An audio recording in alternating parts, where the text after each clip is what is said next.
E aí, pessoal, no passado eu já gravei um vídeo falando só sobre exposição, tipos de exposição, passo a passo para criar uma exposição, mas hoje eu vou falar da importância da tecnologia nas exposições. Eu vou mostrar 7 tecnologias que todo designer de exposição precisa conhecer. Vamos lá?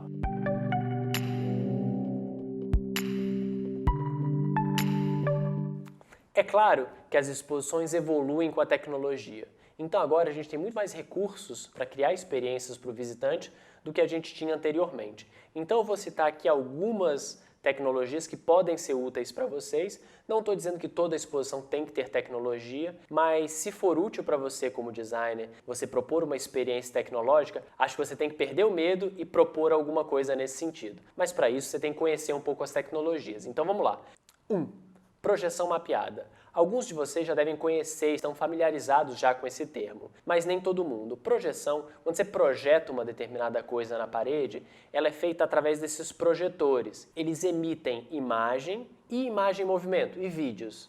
Então vários de vocês já devem conhecer esses projetores que foram popularizados nesses últimos anos. Antigamente, não tinha isso, né? Antigamente, eu não sei quem é dessa época, tinha um retroprojetor que você desenhava. Eu sei porque meu pai era professor e eu desenhava na transparência, que era um acetato. E para quem é mais antigo ainda, e tem aquele projetor de slide, sabe? Que você podia ver suas fotos. Então esses são os pais e os avós do projetor como a gente conhece hoje. Mas esses projetores que a gente conhece hoje, eles emitem luz, alguns são mais fortes que outros, alguns têm uma lente que abre uma imagem maior do que outras, mas a gente não vai entrar em detalhes aqui. Mas a projeção mapeada é quando você usa esse projetor para projetar uma imagem em superfícies tridimensionais. Provavelmente vocês já viram em prédios essas projeções. Eu vou botar algumas imagens aqui para ilustrar, mas você joga essas imagens em superfícies que são tridimensionais, irregulares, complexas. No Cristo Redentor eles fazem uma projeção mapeada muitas vezes.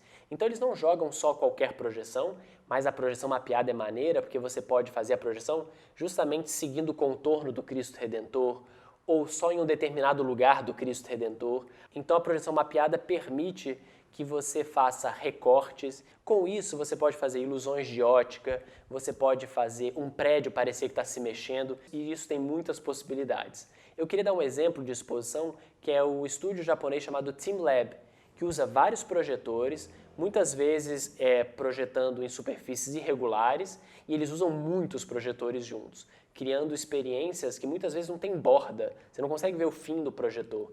Então eles criam experiências muito interessantes e muito imersivas. Número 2, telas de LED. Normalmente a gente está acostumado a televisões e monitores, que tem um tamanho, quer dizer, agora tem até televisões grandes. Mas se você quiser fazer uma coisa gigante, a tela de LED pode funcionar muito bem para você. Os LEDs, apesar deles podem ter menor resolução do que uma televisão, mas você consegue criar ambientes muito grandes com telas muito grandes. E a outra vantagem da tela de LED é que ela emite sua própria luz. Então, se você está fazendo um evento ou uma exposição que é numa área externa, ou que bate um sol, a tela de LED funciona muito bem para você, porque ela emite a sua própria luz. Não sei se vocês vão a festival, quer dizer, iam a festival, onde tem grandes telas de LED, muitas vezes é tão forte a luz que ela te ofusca, não sei se já repararam isso. Então tem que ter cuidado você como designer para saber dosar onde colocar a tela de LED, porque às vezes pode ser muito forte essa luz. Eu queria fazer um adendo que eu nem tinha planejado fazer, mas as telas de LED, elas evoluíram de tal forma que elas podem ser colocadas no chão, por exemplo. Então você pode ter uma tela de LED onde é pisável, então você pode fazer um chão de LED, e agora tem umas telas de LED que são maleáveis, então elas não precisam ser retas, porque normalmente uma televisão ela é reta, né? E a tela de LED convencional normalmente ela é reta. E aí agora já tem umas telas de LED que são onduladas, muito interessante. Eu sugiro vocês olharem o Museu do Amanhã, que tem telas de LED monumentais, feitas pela Super Uber. Vale a pena vocês darem uma olhada lá. São gigantes aquelas telas, e elas são telas de LED. Aí vocês vão ver que a resolução não é exatamente igual a uma televisão, dá para ver um pixel um pouco separado de outro, mas pode ser que você abrace isso como linguagem do seu projeto. Número 3, telas touch. Vários de vocês já conhecem as telas touch, por exemplo, o tablet é uma tela touch, né? Uma tela onde você toca e ele responde ao seu toque. Telas touch são essas televisões, são esses monitores, nos quais você aperta e você consegue controlar apertando a própria tela. Na sua exposição você pode colocar uma tela touch onde você consiga controlar, por exemplo, imagens para a pessoa ver um carrossel de imagens, por exemplo. Um ótimo exemplo dessa tela touch sendo utilizada é o Museu 1, que era o Museu das Telecomunicações da Oi, que é no Oi Futuro, no Flamengo, no Rio de Janeiro, que foi projetado pela Cactus e você pode interagir com o acervo do Museu das Telecomunicações. Outro exemplo interessante foi feito pela Local Project no Museu de Cleveland, onde você também pode interagir com o acervo, com as obras de arte. Quer dizer, com as imagens das obras de arte. Número 4, realidade aumentada. A realidade aumentada é uma integração entre elementos virtuais e a sua própria realidade.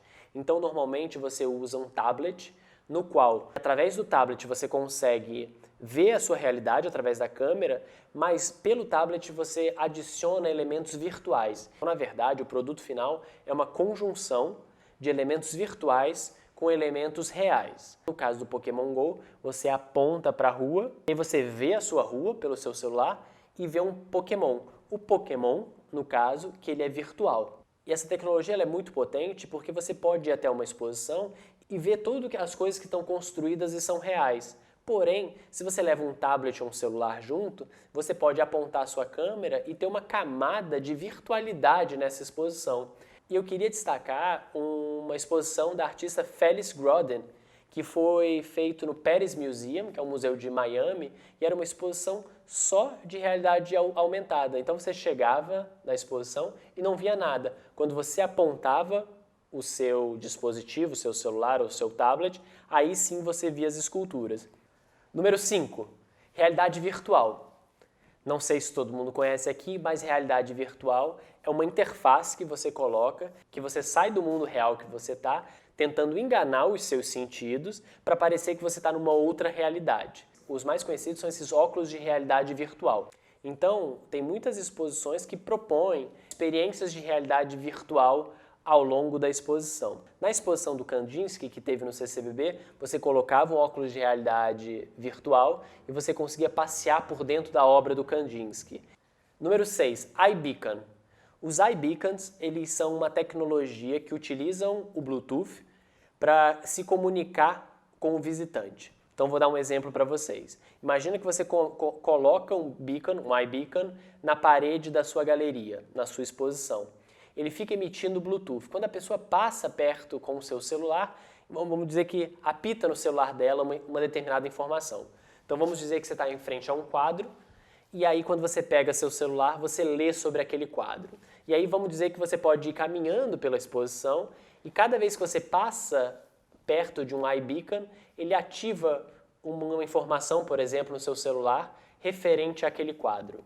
Então, essa é uma tecnologia não tão utilizada ainda em exposições, mas que pode ser muito rica, de você conseguir se comunicar com o seu visitante, só ele se aproximando pelos lugares. O outro, que eu nem coloquei como um outro número, é o NFC, que também é uma tecnologia de aproximação, e aí eu acho que é uma referência muito interessante, também é da Local Projects, no Museu Cooper Hewitt de Nova York, no qual você leva uma caneta na mão, e aí você vai vendo as obras que você gosta e cada obra tem um marcador do lado. Aí você pega a sua caneta e encosta. Essa tecnologia, NFC, no momento que você encosta, você registra na sua caneta, no seu banco de dados, que você gostou daquela obra. Então você vai passando ao longo do museu inteiro, marcando, encostando nas obras que você mais gosta. Ao final da exposição, você pode entrar no site e ver todas as obras que você curtiu.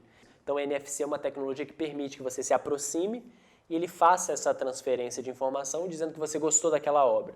Então, o exemplo da Local Projects no Cooper Hewitt é um exemplo sensacional. Número 7, sensores de corpo. Os sensores, eu vou falar aqui de 2 sensores de corpo e vou começar pelo Kinect. Quem tem Xbox sabe como é que é o Kinect. O Kinect é aquele sensor do Xbox que reconhece o corpo humano. Vou dar um exemplo. A artista Bárbara Castro e eu desenvolvemos para o CCBB, para a exposição do Carlos Bracher, uma instalação que usava o Kinect. Nessa instalação, você entrava como visitante, levantava as mãos. No momento que você levantava as mãos, ele reconhecia o seu corpo e reconhecia onde estavam as suas mãos. E a partir da sua mão, aparecia uma projeção na parede que simulava como se você estivesse pintando com a sua mão. Mas a importância do Kinect é que ela consegue fazer interatividade, controle, utilizando o corpo humano. Falei aqui do Kinect, que é um sensor de corpo inteiro, mas também existe o Leap Motion, que é um sensor de controle das mãos, que é muito interessante também, que é um controle um pouco mais preciso e ele reconhece a sua mão. Então acho que é isso. Falei de 7 tecnologias importantes que os designers de exposição conheçam. Para todos vocês que estão montando alguma exposição, acho que vale a pena conhecer essas tecnologias, pelo menos. Então o vídeo de hoje é justamente sobre isso. É para vocês conhecerem essas tecnologias que podem potencializar a experiência que vocês estão propondo para o público de vocês. Tá bom? Espero que vocês tenham gostado. Valeu!